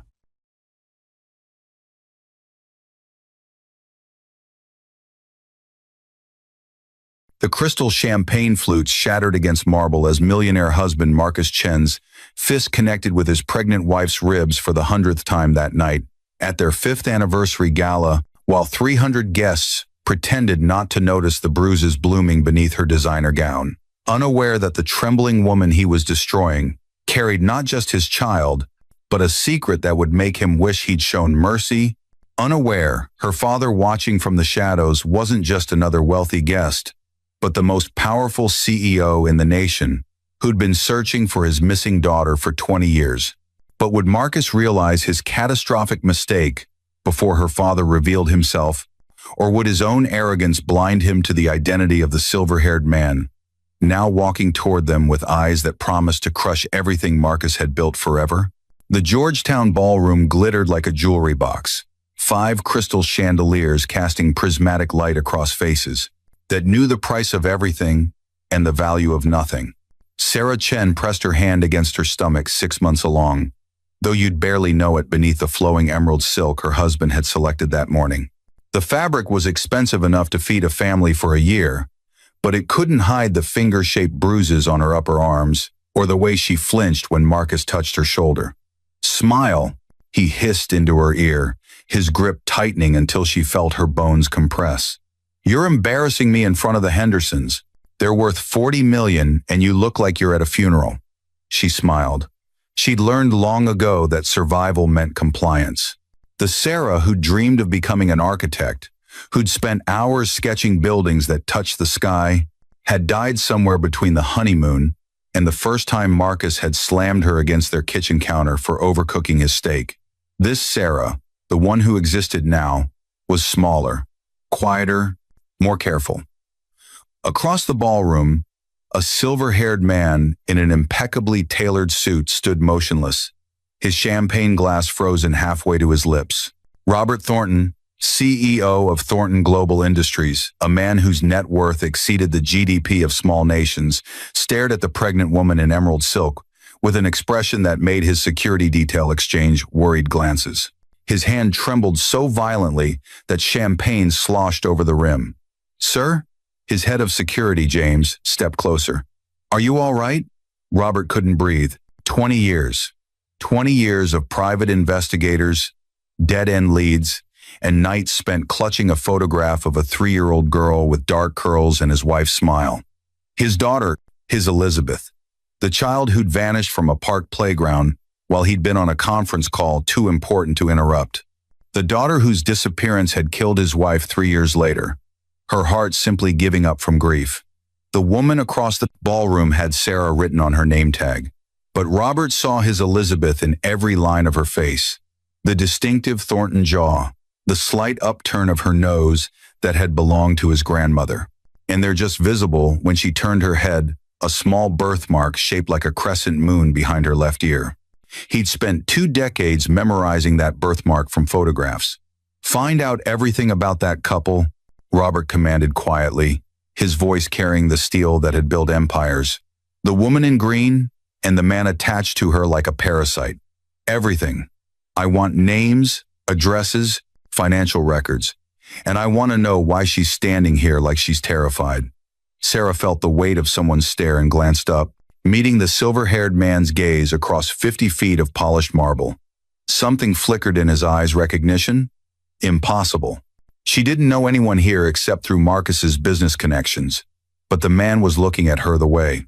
Her fractured memories sometimes conjured up an image of safety, of strong arms lifting her onto broad shoulders, of a deep voice reading bedtime stories about princesses who built castles instead of waiting in them. The memory shattered as Marcus's fingers dug into her wrist. "The Vanderbilts are leaving. Go get our coats." "And Sarah?" His voice dropped to that particular register that meant pain was coming. "Walk faster. You're waddling like a cow and it's pathetic." She moved toward the coat check, her heels clicking against marble that cost more per square foot than most people earned in a month. The bathroom called to her, a moment of sanctuary, but Marcus timed her absences. 30 seconds too long meant consequences. In the marble-appointed women's lounge, she caught her reflection and barely recognized herself. The woman staring back wore a fortune in jewels, but had the eyes of someone who'd stopped believing in rescue. She touched her stomach gently, whispering promises. She wasn't sure she could keep. This baby would be different. This baby would give her a reason to finally run. "That's quite a rock," a voice said behind her. An older woman with kind eyes was washing her hands, nodding towards Sarah's anniversary band, 10 carats, that had cost Marcus a fraction of what he'd spent on his new Tesla. "Fifth anniversary," Sarah managed, her voice rusty from disuse. "My husband bought me a toaster for our 5th, the woman said dryly. "Of course, he also never raised his hand to me, so I suppose I got the better deal." Sarah's head snapped up. The woman met her gaze in the mirror, her expression gentle but unflinching. "I volunteer at a women's shelter," she continued quietly, pulling a card from her clutch. "We're always there. Always. No judgment, no questions you don't want to answer." She placed the card on the marble counter. Sometimes the most expensive prisons have the prettiest bars. Before Sarah could respond, the door burst open. Marcus stood in the doorway, his face the particular shade of red that preceded broken bones. 3 minutes, he snarled. "You've been gone 3 minutes. What the hell are you doing?" "I was just..." His hand shot out, gripping her throat. The older woman gasped, stumbling backward. Marcus's eyes were black pools of rage, the same eyes that had once recited poetry and promised her the world. "You don't think," he hissed, his breath hot against her face. "You don't speak to strangers. You don't embarrass me. You're a reflection of my success, and right now, you're making me look like I married defective merchandise." He released her suddenly, and she stumbled, catching herself on the counter. The older woman was already gone, probably to find help that would never come. People like Marcus were untouchable. He had lawyers, friends in politics, and the kind of money that made witnesses forget what they'd seen. "We're leaving," Marcus announced, straightening his Armani tie. "You've ruined another evening. I don't know why I bother trying to elevate you." Sarah followed him back into the ballroom, her throat aching, her spirit fracturing into smaller pieces. The card from the shelter woman was clutched in her palm, a fragile lifeline she didn't dare believe in. Robert Thornton watched them cross the ballroom, his jaw clenched so tight his teeth ached. James had returned with preliminary information, whispered quickly into his ear. Marcus Chen, tech entrepreneur, net worth $23 million, married 5 years to Sarah Chen, maiden name Sarah Morrison, a name that meant nothing because 20 years ago, his daughter had been taken and likely given to new parents, new papers, a new identity. But Robert knew his child. He'd known her the moment she turned her head and revealed that crescent moon birthmark. He'd known her in the curve of her cheekbone and the way she held herself, trying to be invisible, a Thornton trait when threatened, something his own, the father had done during the hostile takeover attempts of the 80s. He watched Marcus Chen grip his daughter's arm hard enough to leave marks, watched her flinch and comply, and something ancient and terrible rose up in Robert's chest. He'd built his empire on calculated risks and patient strategy, but watching his lost daughter being brutalized by a trust fund tyrant with delusions of power was testing the limits of his legendary control. "James," he said softly, "I need eyes on them. 24/7 surveillance. I need to know every move he makes, every transaction, every dirty secret in his closet.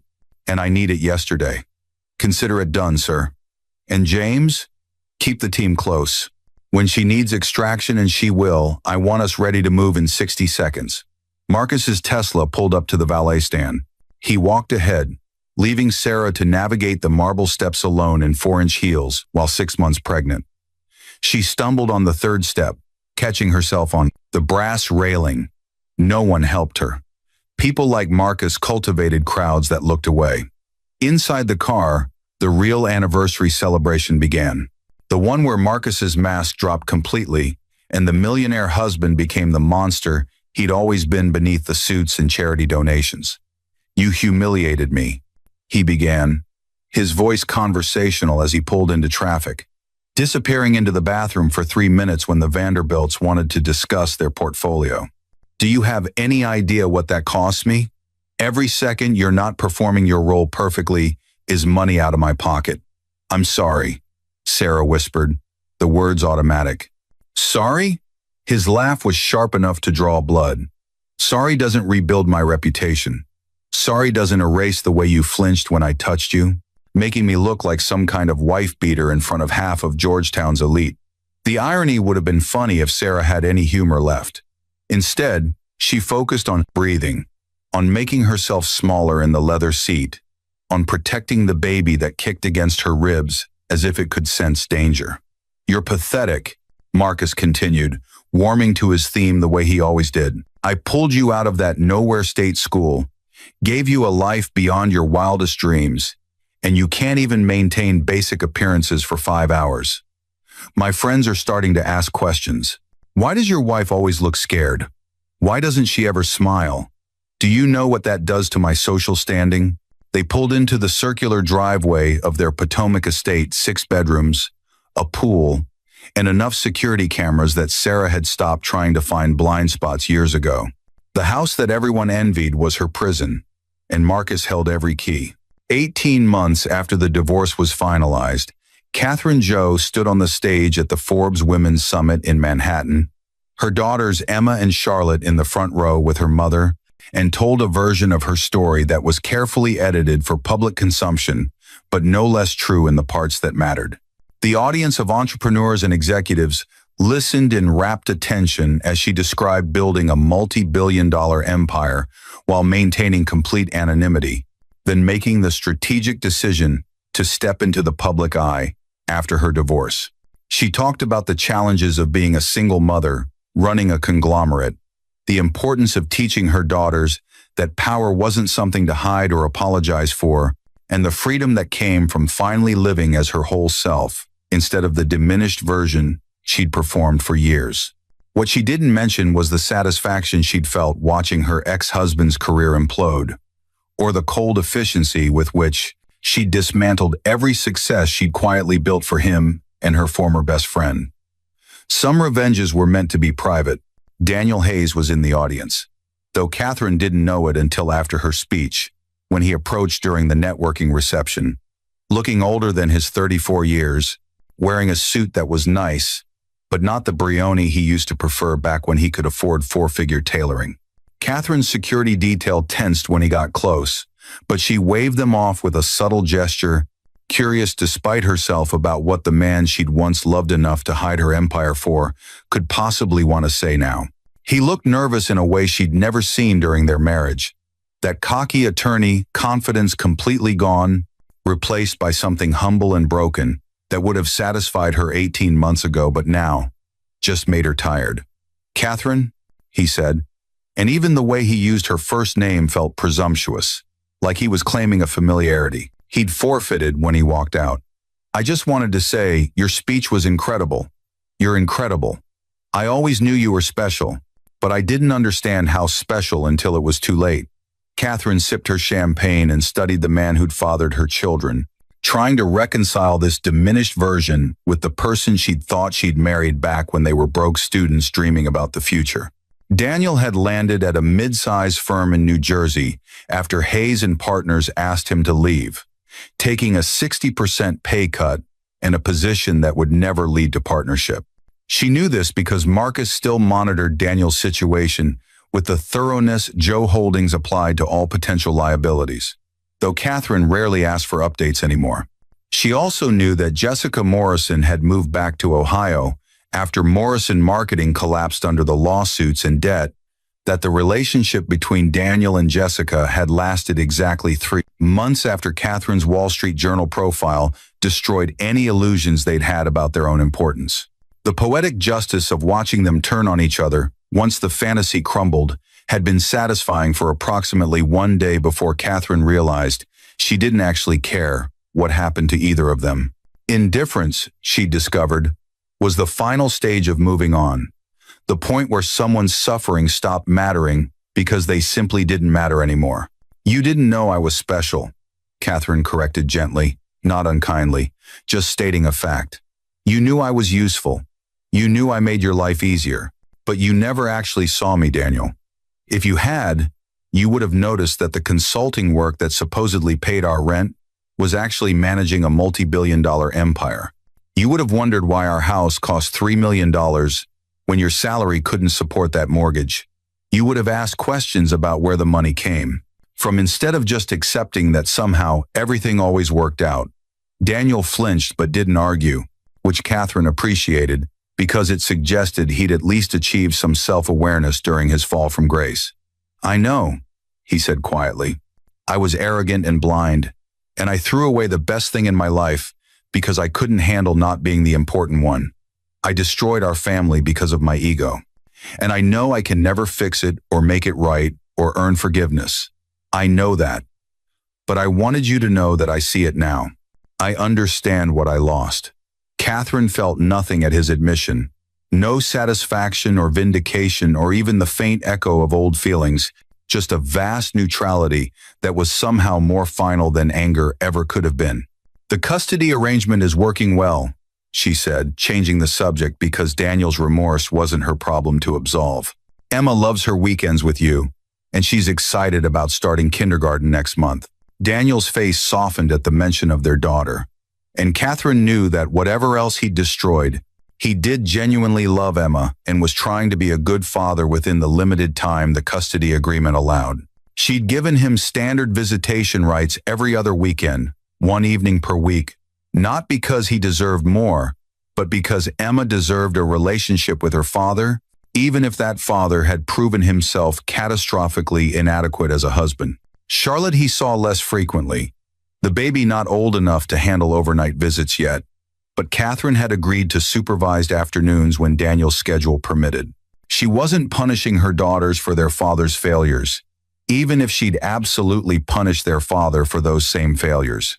"Thank you for that," Daniel said, and Catherine heard genuine gratitude in his voice, the acknowledgement that she could have made the custody situation much worse and had chosen not to. "I know I don't have the right to ask for anything, but Emma mentioned you're seeing someone. Marcus Chen, your CFO?" The question hung between them, simultaneously intrusive and understandable. The awkward navigation of ex-spouses trying to figure out appropriate boundaries. Catherine smiled slightly, thinking about Marcus, who'd known her secret from the beginning, who'd helped build Joe Holdings from a struggling startup to a multi-billion-dollar empire, who'd waited patiently for 5 years while she was married to someone else, and had been there the night Daniel left. Not saying "I told you so," even though he'd earned the right to say it. "I am," she confirmed, offering no details because her personal life was no longer Daniel's business. "He's wonderful with the girls. Emma adores him." She watched Daniel process this information, saw him calculate whether he had any right to be jealous or hurt, watched him decide correctly that he had forfeited all claims to opinions about her romantic life when he'd abandoned her while pregnant. Marcus appeared then, moving through the crowd with the easy confidence of someone who knew exactly who he was and didn't need to prove it to anyone, and Catherine felt herself relax in a way she never had during her entire marriage to Daniel. Marcus was her intellectual equal, her partner in building something meaningful, and he'd loved her when she was powerful and visible instead of needing her to be small and hidden. He nodded politely to Daniel. They'd met during the divorce proceedings, awkward encounters, where Daniel had clearly been measuring himself against Catherine's new relationship and finding himself wanting, and handed Catherine a glass of water along with her phone. "Your mother just sent photos," he said. Charlotte managed to get applesauce in her hair again. "Emma thinks it's hilarious." Catherine looked at the photos. Her baby daughter grinning gap-toothed and covered in food. Emma laughing beside her, and felt that fierce, maternal love that had driven every decision she'd made for the past 5 years. This was what mattered, not revenge or vindication, or watching ex-husbands realize what they'd lost, but building a life where her daughters would grow up knowing they could be powerful without apology, successful without permission, and whole without needing to diminish themselves for someone else's ego. Daniel excused himself shortly after, disappearing into the crowd, and Catherine watched him go with that same vast neutrality, noting absently that this might be the last time they'd have a conversation that wasn't about custody schedules or Emma's school events. Marcus slipped an arm around her waist, careful not to wrinkle the Armani dress she was wearing, the first designer clothes she'd worn publicly in years, no longer hiding behind Target jeans and the costume of suburban normalcy. "How do you feel?" he asked, and Catherine considered the question seriously, taking inventory of her emotional state the way she'd analyze a quarterly earnings report. "Free," she said finally, and realized it was true. The woman who'd hidden her empire to preserve a marriage was gone, replaced by someone who'd learned that the only relationship worth having was one where you could be fully yourself. The abandoned pregnant wife who'd been devastated 18 months ago had transformed into Catherine Joe, CEO and single mother and woman, who turned her pain into power and her betrayal into freedom. 6 months later, Catherine sat in the Connecticut estate. She'd kept the house, though she'd renovated extensively, erasing the memories and rebuilding it into something that felt like hers alone, reading Emma a bedtime story while Charlotte dozed in her crib nearby. Emma, now 5 and starting to understand that her mother was someone important in ways that extended beyond their home, asked the question Catherine had been expecting for months. "Mama, why did Daddy leave us?" Catherine set the book down and pulled her daughter close, choosing her words carefully because Emma deserved honesty without burden, truth without trauma. "Sometimes grown-ups make mistakes," she said. "Daddy made a mistake because he didn't understand how special our family was. But that mistake doesn't mean you're not loved, and it doesn't mean our family isn't complete. We have each other, and Grandma, and Marcus, and so many people who love you. That's what makes a family, not who leaves, but who stays." Emma seemed satisfied with this answer, at least for now, and Catherine knew there would be harder conversations ahead as her daughters got older. Questions about why their father only saw them every other weekend, why he lived in a small apartment instead of a house like theirs, why their mother's last name was Joe and their last name was Hayes. But she'd handle those conversations the same way she'd handled everything else, with honesty tempered by compassion, with strength that didn't require cruelty, with the certain knowledge that her daughters would grow up understanding their worth because she'd never hidden her own. The multi-billion-dollar empire that had once been a secret was now a legacy she was building for Emma and Charlotte, a foundation they could stand on instead of a truth they'd discover too late. And if Daniel spent the rest of his life regretting what he'd thrown away, if Jessica lived with the knowledge that she'd destroyed a 20-year friendship for a man who'd left her the moment their fantasy collapsed, if both of them occasionally wondered what their lives would have looked like if they hadn't been so spectacularly stupid, well, that was a devastation they'd earned, and Catherine had stopped caring about their suffering the moment she'd realized her own happiness didn't require their misery. She'd won not by destroying them, though she had, but by building something so much bigger and better that their betrayal had become merely a footnote in a much larger story. The brief chapter where she'd learned that the only person worth hiding for was yourself, and even then, only when visibility served no purpose. Now visibility served every purpose, and Catherine Joe was done hiding.